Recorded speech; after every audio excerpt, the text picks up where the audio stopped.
me and Sam had a bit of rehearsal at the beginning. We just go for walks around New Orleans. We'd walk for hours just around the city, and we just chat and get to know each other. So then, because I think like in order to do any kind of like intimate, like anything intimate with somebody when you're acting, like you just have like trust is the thing. It's the fundamental thing. Is you trust that person. You know each other's boundaries. You feel safe.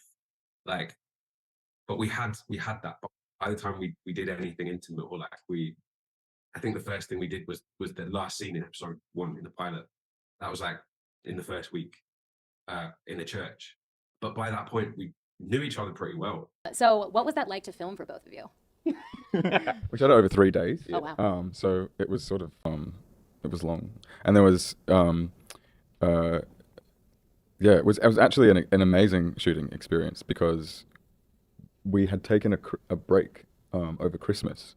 We had shot a couple of days, just a few scenes at the Fairplay Hotel, and then this was basically the start of shooting consecutively for a number of months.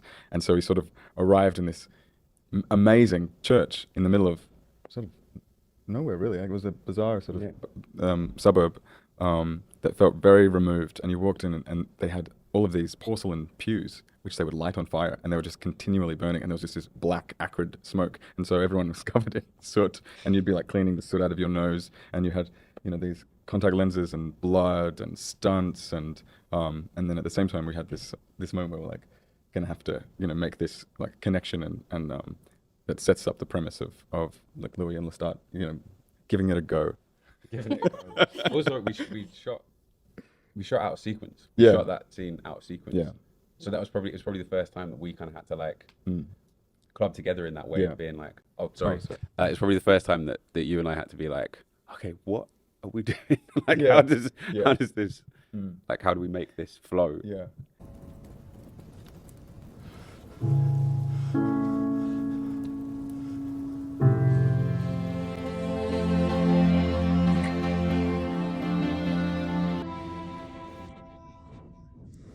Like when the vampires drink from somebody, that is the most intimate thing.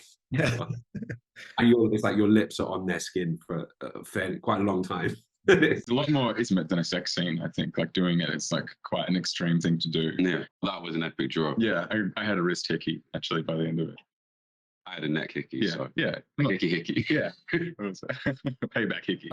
Jacob likewise had to work out how much blood do you take from a wrist, and it was, Too much. Yeah.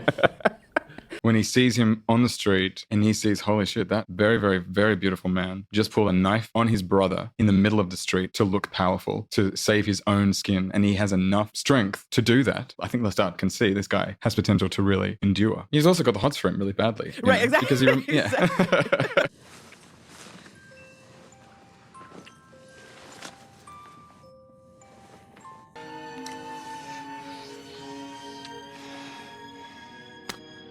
We did Zoom or chemistry reads, Jacob and I, and so we were testing with other actors via Zoom, which was just so horrendously uncomfortable, and there was lag, and it was. But Roland was calling me and Jacob, because I think he knew that we were our favorites to play the role through the process. So he was calling and saying like, keep going. I know this is hard. I know this is weird. Like, so that gave me a little bit of hope. Theme that I would call their love theme I don't think it was possible before I had seen some of that interaction between Jacob and Sam as Lestat and Louis. It's born of their emotional reactions to each other. Seeing Louis and Lestat have their first kiss in the first episode was the first place where I was like, oh, this is going to be really something quite powerful between them. This melody